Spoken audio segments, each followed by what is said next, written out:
pain right at the base of your thumb right here in your wrist, maybe it radiates up your arm or radiates down your thumb, you have a lot of pain if you kind of bend your hand forwards like that and it pulls, then you could be suffering from what's called de Quervain's Tenosynovitis, also known as mommy thumb. Kenzie and I are going to show you 4 tips you can do to try to reduce the pain that you're having and improve your range of motion. So the first thing we're going to do is use either a piece of kinesiology tape or a brace to stabilize and support the wrist and try to kind of prevent any of this movement like that, what's called ulnar deviation, to strain or stress these areas. So I just took a piece of kinesiology tape. I like the Rock Tape brand.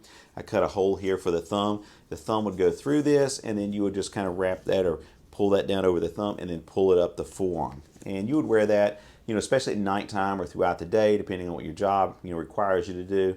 You just put that on to try to reduce some of that ulnar deviation, strain and stress of those tendons there.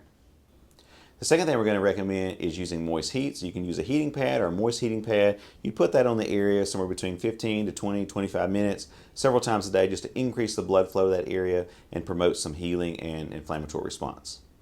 Number 3 is going to be a cross-fiber friction massage. So I have the heated Ache Away mini scraping tool. Now you don't have to use a heated tool or a scraping tool at all. You can just use your thumb.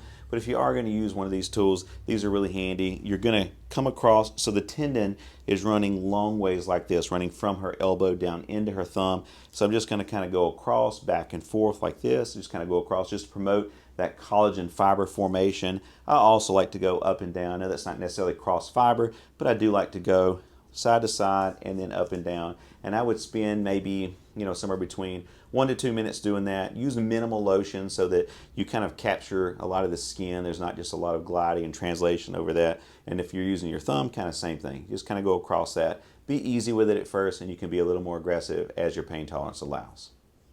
Number 4 is going to be a loaded exercise. So Kenzie has one of these little resistance bands. You can get them online. This is made by Alpha Grips. If you don't have one of these, you can use anything from just a silicone bracelet like I'm wearing.